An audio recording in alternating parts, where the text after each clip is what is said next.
Bonjour à tous, bienvenue pour cette quatrième séance sur l'intégrale de Riemann. J'aurais voulu donc pour cette séance terminer la présentation du cours synthétique sur l'intégrale de Riemann et ensuite nous aborderons le cours par compétences sur les items que j'aurai détaillés. Donc je vous rappelle où nous en étions. Nous avions énoncé et démontré le théorème fondamental de l'analyse qui stipule que une fonction continue sur un segment admet pour unique primitive qui s'annule en un point de ce segment cette intégrale-ci, où la borne du bas est fixe et la borne du haut est variable. On avait donc, comme application de ce théorème, étudié des fonctions dont une seule borne est variable, à savoir celle du haut, et, ou celle du bas, quitte à multiplier par -1. En tout cas, une seule borne est variable. Mais la borne variable n'était pas forcément x, elle pouvait être une fonction de x, auquel cas il y avait quelques petits pièges sur la dérivée de la fonction, comme on l'a vu en exercice. Alors, s'il y a deux bornes variables, c'est ce qui va nous occuper partiellement aujourd'hui. S'il y a donc deux bornes variables, on considère une fonction g de x qui est définie comme l'intégrale de f de t dt, f étant toujours continu, hein, éventuellement par morceau, entre u de x et v de x.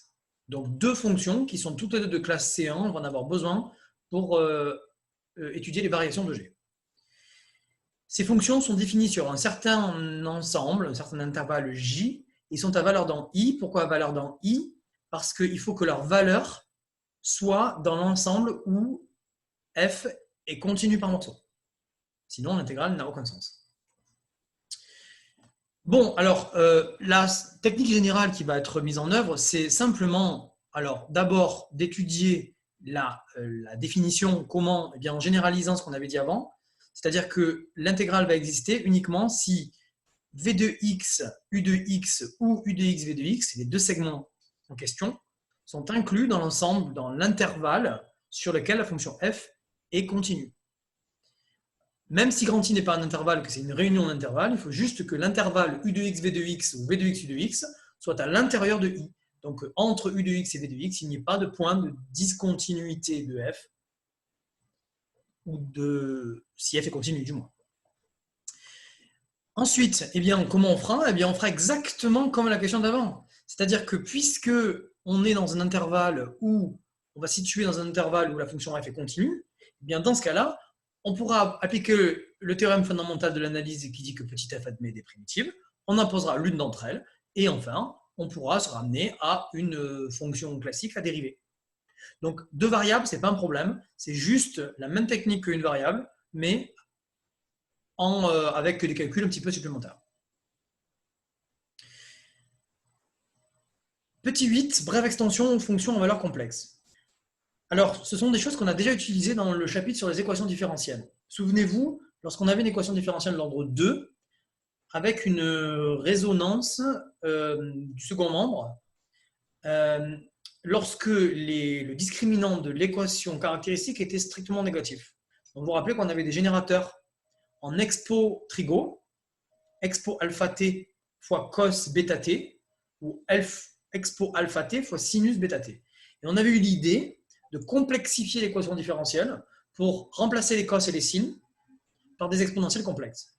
C'est exactement ce qu'on fait en électricité lorsqu'on crée ce qu'on appelle la notion de tension efficace. Donc, ce qui se passe, c'est que on avait déjà utilisé l'intégrale des fonctions en valeur complexe, mais sans vraiment les définir. Comme on est dans un chapitre plus théorique et plus structurel, je propose qu'on explique un petit peu plus avant, mais pas beaucoup, hein, comment on construit une intégrale de Riemann d'une fonction continue sur un intervalle segment AB et à valeur dans C.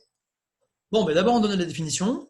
On va simplement dire qu'une fonction est intégrable si et seulement si sa partie réelle et sa partie imaginaire le sont. Et on va définir l'intégrale sur AB de f comme la combinaison linéaire intégrale de partie réelle plus i fois intégrale de partie imaginaire. C'est exactement comme ça qu'on avait fait d'ailleurs dans les chapitres dont je vous parlais. Petit i est simplement un scalaire. Et donc là, maintenant qu'on a fait de l'algèbre linéaire, on comprend. C'est-à-dire qu'en fait, on travaille dans un C espace vectoriel. Et dans un C espace vectoriel, petit i peut être simplement considéré comme un scalaire constant. À ce titre, on ne le dérive pas. D'où la définition qui paraît totalement adéquate, totalement justifiée. Petite remarque, la définition implique forcément, est équivalente d'ailleurs, à ce que l'intégrale de la partie réelle, c'est la partie réelle de l'intégrale. Regardez, c'est écrit dans la définition. La partie réelle de cette intégrale, c'est quoi? Là, c'est le premier morceau.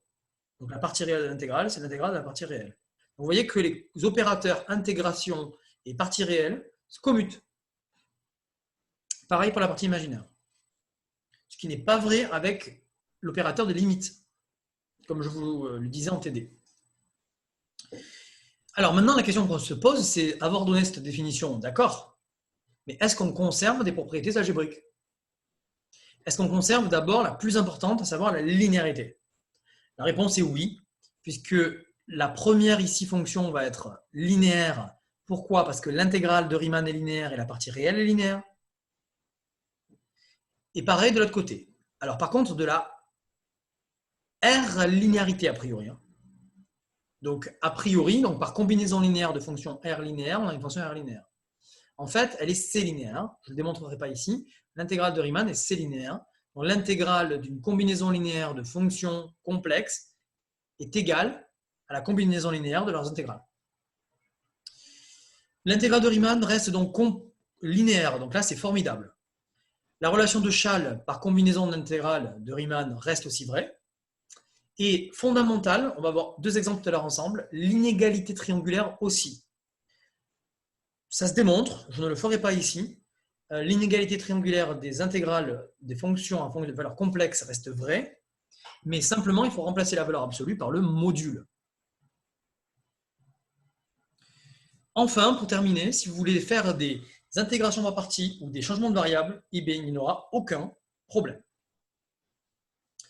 Donc ça, c'est vraiment fondamental parce que, en fait, à partir du moment où vous avez considéré que petit i est un scalaire, un scalaire constant, vous allez voir que donc, on peut faire de l'analyse dans les C espaces vectoriels sans du tout avoir de problème. Au contraire, en fait, tout va se passer magnifiquement. Ok, donc avant de passer aux formules de Taylor, je propose qu'on passe au chapitre par compétences, puisque les formules de Taylor sont très à part quand même. Donc, on reprend, nous en étions la fois dernière, on avait donc étudié entièrement ensemble cette fonction-ci. On avait dressé son tableau de variation. Et on avait trouvé ses limites, les limites au bord de son ensemble de définitions. Maintenant, je demande de l'écrire avec moi. On a grand F2, deux bornes variables. Donc, je rappelle ici la situation dans laquelle nous sommes. Et puis dessous, la technique d'étude de ce genre de fonction. Donc, on s'intéresse dans l'exercice qui suit à l'étude de la fonction g définie comme la fonction qui a x associé intégrale de x à 2x de exponentielle d'un sur t dt. Donc, c'est exactement le même exemple que précédemment, sauf qu'on a les deux variables qui bougent. La fonction f qu'on intègre, c'est la même, c'est exponentielle de 1 sur t.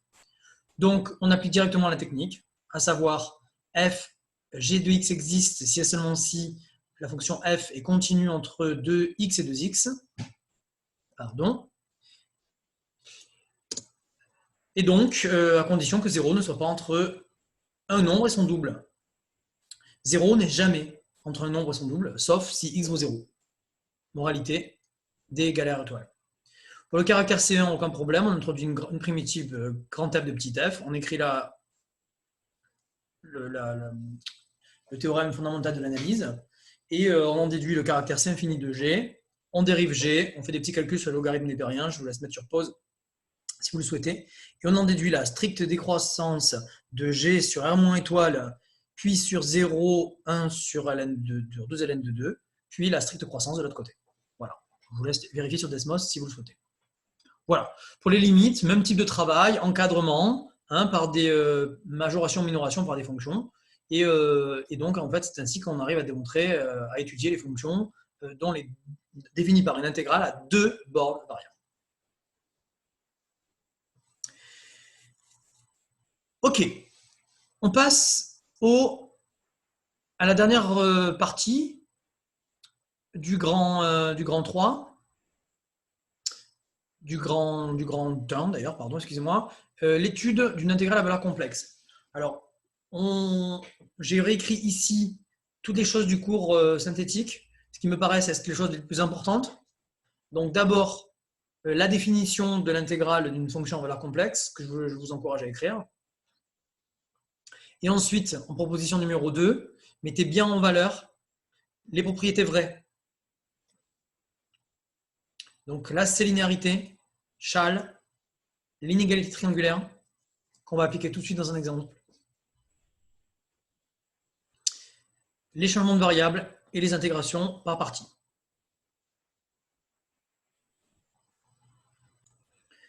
Donc, nous traitons maintenant l'exemple numéro 5, calculer l'intégrale entre 0 et 2π de t exponentialité dt. Pour ce faire, on a évidemment envie d'utiliser une intégration par partie, et bien c'est autorisé, d'après les propriétés de l'intégrale de Riemann. Donc, on dérive le t, on intègre l'exponentielle it. On peut spécifier quand même que les deux fonctions en cause sont toutes les deux de classe C1. Alors, il y en a une qu'on intègre et une qu'on dérive. Donc, a priori, ce qu'on devrait dire simplement, c'est que la fonction qui a t donne t est de classe C1 sur 0,2π, et la fonction exponentielle it, qui a t donne exponentielle it, est continue sur 0,2π. Voilà, et donc après intégration par partie, on obtient moins 2π. Dans l'exemple numéro 6, on vous dit en déduire l'intégrale entre 0 et 2π de t cos t dt. Qu'en pensez-vous? Dans la partie réelle. Exactement. Donc c'est carrément la définition de l'intégrale de Riemann qui permet de le faire. Vous prenez la partie réelle de ce qu'on a trouvé avant.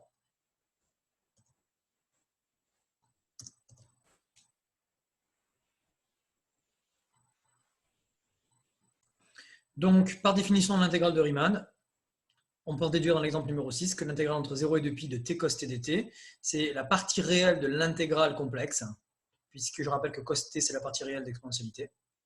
Et donc, comme on avait trouvé moins 2π pour la valeur complexe, eh bien, la partie réelle vaut 0. Évidemment, pour trouver cette intégrale, vous n'êtes pas obligé de passer par les complexes. Hein. Vous faites une intégration par partie immédiatement. Là, c'est juste une application du petit 5. Exemple numéro 7.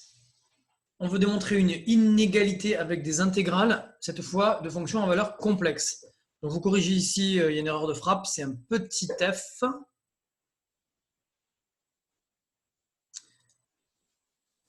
Donc, voilà ce qu'on va démontrer ensemble.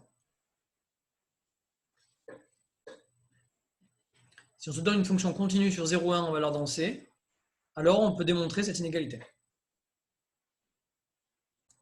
Donc, pour l'exemple numéro 7, vous avez mis sur pause si vous vouliez chercher avant d'avoir la correction. La voici.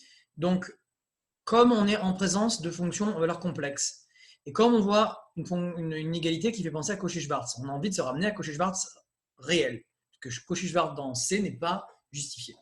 C'est pas vrai. Il faudrait chercher, donc dans ce cas-là, aller voir dans des espaces non pas pré-hilbertiens, mais des espaces hermitiens pour trouver un équivalent de l'inégalité de Cauchy-Schwarz. Et ça, c'est d'un niveau un petit peu très hors programme. Donc d'abord Cauchy-Schwarz, d'abord l'inégalité triangulaire pour faire rentrer le module sous l'intégrale. Et une fois qu'on a fait cette majoration-là, on met au carré. Et maintenant, qu'est-ce qu'on remarque? On remarque que la fonction qui est sous l'intégrale, elle est réelle, parce que c'est un module. Donc, on peut appliquer l'inégalité classique de Cauchy-Schwarz avec le x1, et on obtient l'inégalité demandée dans l'exercice.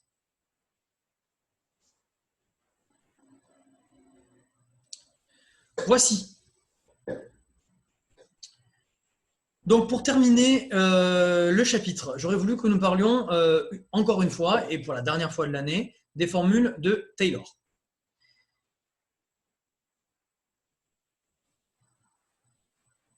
Donc, dernière partie du cours, fondamentale, la formule ultime de Taylor. Donc, je vous rappelle que nous avons rencontré d'abord les formules de Taylor dans le cadre des formules de Taylor-Young dans les développements limités. Puis, la formule de Taylor pour les polynômes, dans laquelle le reste est nul à partir du moment où l'ordre du développement limité est supérieur ou égal au degré du polynôme. Et enfin, formule ultime, qu'on va écrire dans le cours par compétence, donc vous pouvez l'écrire tout de suite si vous le souhaitez. C'est la formule de Taylor avec reste intégral. Donc cette formule de Taylor avec reste intégral, elle a été démontrée par Laplace. Oui, le même qu'en ici. Donc, voilà comment elle s'énonce. Les hypothèses de la formule de reste de Taylor avec reste intégral sont légèrement plus fortes que celles de Taylor-Young. Donc, quand une hypothèse est plus forte, ça donne un théorème plus restrictif, donc moins général, qui s'applique dans un cas un peu moins général. Mais comme les hypothèses sont plus fortes, la conclusion est aussi plus forte. Le concept de cette formule de Taylor, c'est d'expliciter le petit taux de Young, le reste de Young. Ce reste de Young, on peut aisément démontrer qu'il s'exprime comme une intégrale. Et c'est bien pour ça que j'ai attendu ce chapitre avant de vous le présenter. Si la fonction petit f donc, est de classe Cn plus 1 sur grand I, et si on se donne un réel dans l'intervalle grand I, donc grand I étant un intervalle cette fois, non pas une réunion d'intervalles. Alors voilà ce que stipule la formule de Taylor avec reste intégral. Pour tout x appartient à I, on a que f de x s'écrit comme la somme classique partie régulière du développement limité de f en A à l'ordre n, que j'ai appelé ici Tn de x. Donc cette expression-là, vous la connaissez déjà. Ce que vous ne connaissez pas, c'est la formule du reste de Young. Si f n'est non pas uniquement n fois dérivable, comme dans Young, mais si elle est de classe Cn plus 1, donc il faut qu'elle soit dérivable une fois de plus et que sa dérivée d'ordre n plus 1 soit continue. Alors dans ce cas-là, cette intégrale a un sens, puisque vous remarquez que sous l'intégrale, vous avez ici une fonction qui est continue, multipliée par une fonction continue, donc tout ça c'est continu. Donc vous intégrez une fonction continue sur le segment AX ou XA. Inclus dans grand I, l'intégrale est donc définie. Et en fait, on peut démontrer, mais on ne va pas le faire, que eh bien, c'est exactement le reste de Young. Je ferai remarquer que donc, cette formule pour n égale 0, c'est une formule triviale. Vous pourrez l'écrire tranquillement. Ça donne f de x égale f de a, donc l'approximation d'ordre 0, plus intégrale entre a et x de f' de t dt. Parce que si n vaut 0, ce terme vaut 1. Et l'intégrale entre a et x de f' de t dt, ben c'est f de x moins f de a. Donc vous écrivez que f de x égale f de a plus f de x moins f de a. Donc pour n égale 0, cette formule n'a aucun intérêt. C'est pour les rangs d'après qu'elle est intéressante. Et en fait, cette qualification du reste intégral traduit une accélération de la convergence. C'est-à-dire que vous avez ici un f de x qui s'exprime comme un polynôme plus une intégrale qui va très vite vers 0 lorsque x est proche de a. Eh bien, c'est donc bien la technique d'intégration par partie qui permet de démontrer cette chose-là. Comme on l'a vu dans l'exercice, où parfois l'intégration par partie permet d'avoir une intégrale résiduelle qui est négligeable devant l'intégrale de départ. Eh bien, c'est exactement ce qui va se passer. Donc, par une petite intégration par partie et par une récurrence, vous vous en sortez très bien pour démontrer la formule de Taylor avec reste intégral. Ce n'est pas une démonstration difficile. Donc, l'hypothèse de récurrence, donc l'initialisation, je vous l'ai faite à l'oral, pour n égale 0. Et si l'hypothèse de récurrence, c'est cela, pour démontrer la formule rang d'après, évidemment, vous prenez cette fonction-là, vous la dérivez, et vous prenez celle-ci, vous l'intégrez. Avec une petite intégration par partie, on obtient tout de suite la formule rang d'après. Donc cette formule est quand même extraordinaire parce qu'elle permet de quantifier le reste. Cependant, ne rêvez pas, vous ne saurez jamais, sauf des cas très particuliers, calculer explicitement cette intégrale. Tout ce que vous pourrez faire, c'est démontrer éventuellement qu'elle tend vers 0. Si on arrive à démontrer qu'elle tend vers 0 à x fixé, lorsque petit n tend vers plus infini, cela signifiera que, ici, la partie régulière du développement limité à l'ordre n tend vers la fonction lorsque n tend vers l'infini. Alors ça, c'est fondamental. On va faire 2 exemples ensemble dans quelques minutes. On va se diriger vers ce qu'on appelle les fonctions analytiques. C'est-à-dire, on se questionne, rappelez-vous, lorsqu'on avait regardé les développements limités, on s'était questionné de savoir si l'exponentielle, par exemple, était approchée par la partie régulière de son développement limité. Eh bien, c'est ça qui va nous intéresser tout de suite. Je vous montre ça sur Desmos. Donc, voici la courbe représentative de l'exponentielle en rouge. Et en bleu, vous avez ici la partie régulière du développement limité de l'exponentielle pour n égale 3. Plus n grandit, donc si quand n vaut 1, vous avez l'approximation affine. Quand n vaut 2, vous avez l'approximation parabolique. Quand n vaut 3, vous avez une approximation par un polynôme de degré 3. Et vous voyez que plus n grandit, et plus la courbe polynomiale qu'on obtient s'approche de la courbe de l'exponentielle. Cependant, il y a un côté où ça se passe mieux que l'autre. Ça se passe mieux à droite de 0 qu'à gauche. Donc, rien ne dit que la courbe polynomiale va s'approcher sur toute R de l'exponentielle. Ce que dit Taylor-Young, c'est qu'en fait, on a une approximation locale au voisinage de 0.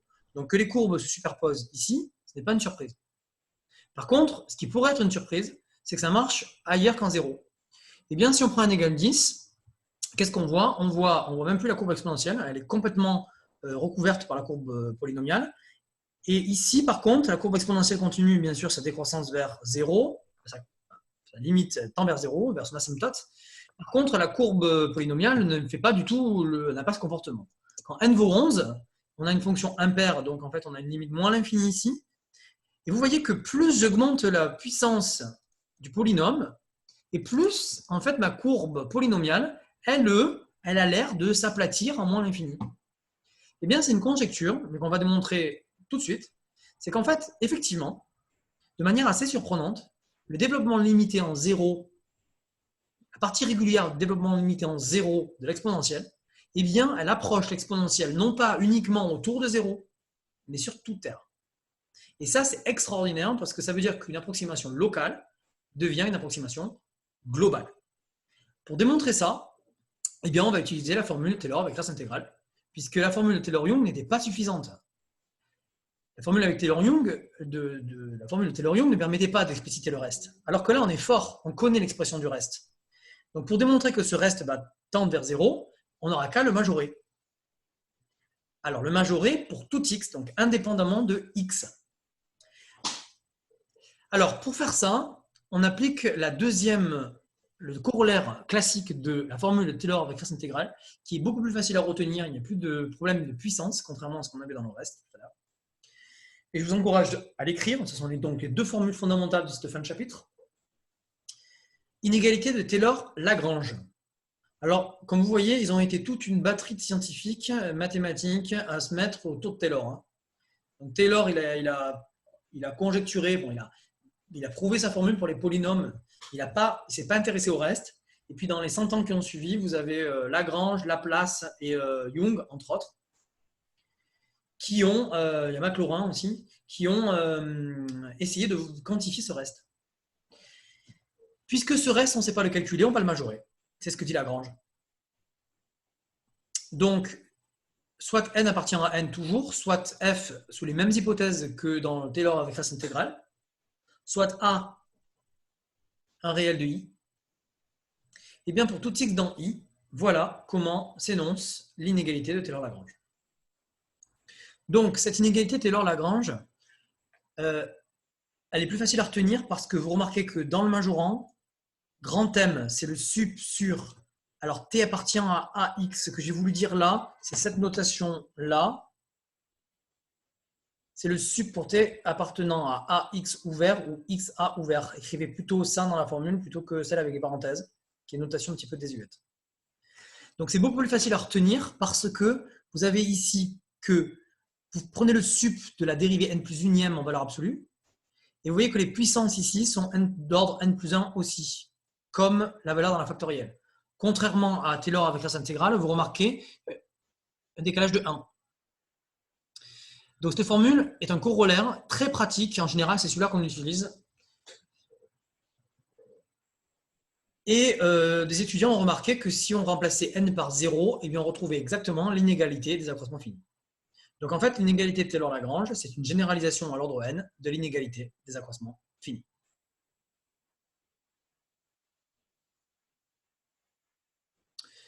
Ok, alors je propose qu'on passe par le cours par compétences, de sorte à pouvoir appliquer ces formules.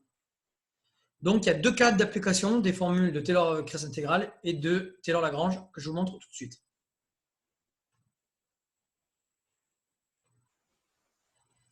Donc, dans le cours par compétences, donc vous avez écrit les deux formules. Grand A, je parle de Taylor avec classe intégrale. Grand B, je parle de Taylor-Lagrange. Donc, voilà les quelques applications des formules de Taylor. Alors, pour la formule de Taylor avec reste intégrale, je vois deux applications que je vous présente. La première, c'est lorsque vous voulez quantifier le reste d'un développement limité. Quand je vous dis quantifier, c'est carrément trouver son expression. Son expression. Donc, vous voulez être plus précis que Young. Donc, Rn de x est la forme exacte du reste de Young. Donc, on pourrait par exemple appliquer cette formule à des fonctions usuelles. Donc, par exemple, je vous propose dans l'exemple numéro 8 d'appliquer cette formule à la fonction sinus. En fait, ce qui est assez intéressant, c'est que, compte tenu du fait qu'on est capable d'exprimer le reste intégral de manière explicite, eh bien, on va peut-être pouvoir, en majorant et minorant le reste intégral, trouver un encadrement de sinus. Et autant le majorant, vous le connaissiez déjà, je crois, puisqu'il se démontre par l'inégalité des accroissements finis. Autant le minorant, pas forcément, puisque l'inégalité des accroissements finis est trop faible pour ça. Alors vous allez voir qu'on n'est pas obligé de passer par Lagrange, l'inégalité Taylor-Lagrange, pour démontrer des inégalités. Parfois, c'est Taylor avec reste intégral qui le fait. Alors on y va. Regardons dans l'exemple numéro 8. On applique Taylor avec reste intégral au sinus à l'ordre 3.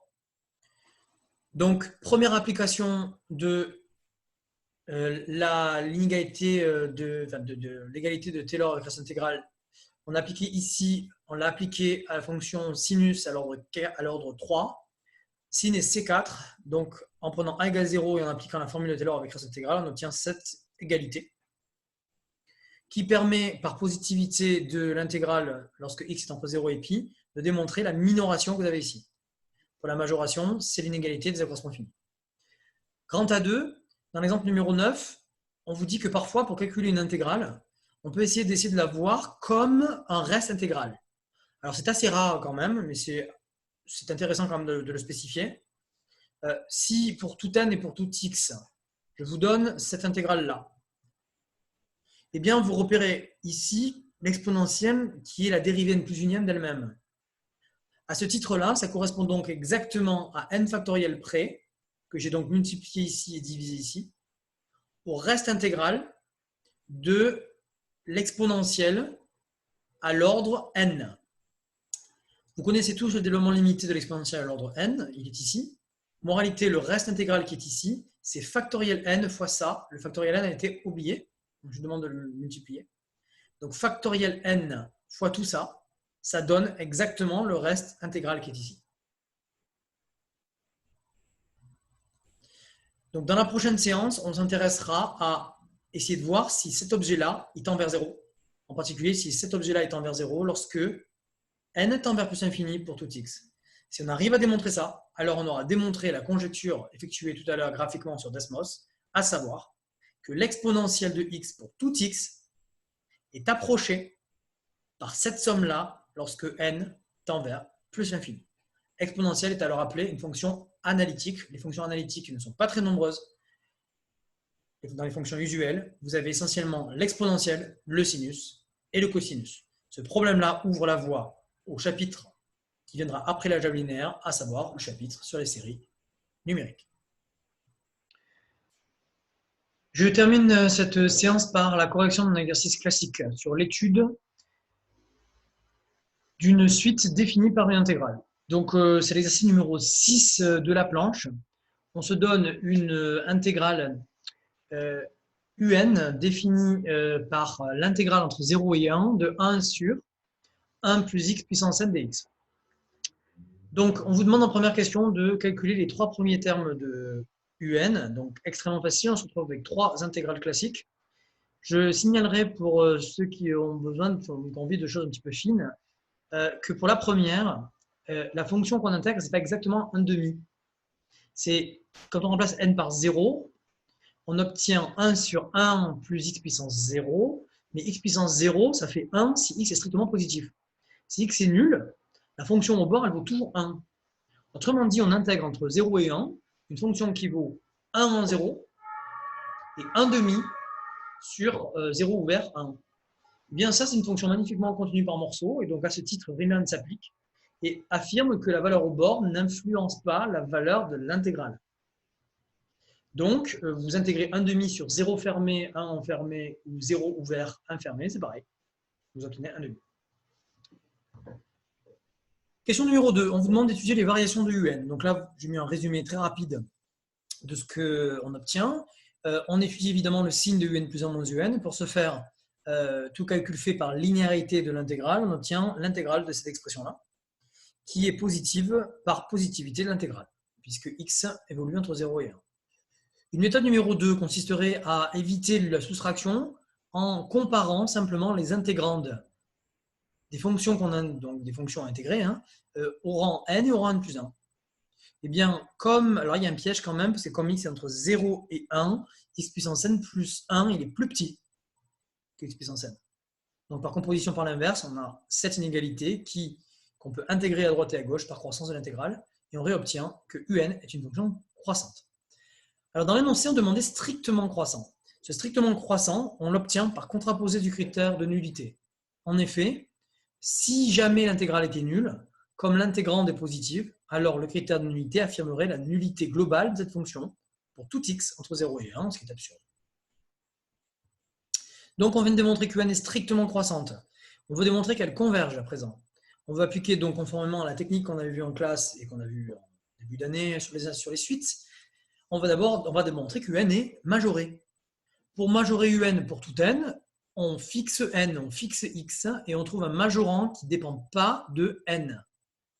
Donc ce majorant indépendant de n ici, eh bien, on peut prendre 1, puisque x est entre 0 et 1. Et on obtient donc, par croissance de l'intégrale, un majoré par 1. Où on en est? On en est qu'un est strictement croissante, qu'un est majoré par 1, donc converge. Point. Je rappelle qu'on ne peut pas encore affirmer que la limite vaut 1. La limite est inférieure ou égale à 1.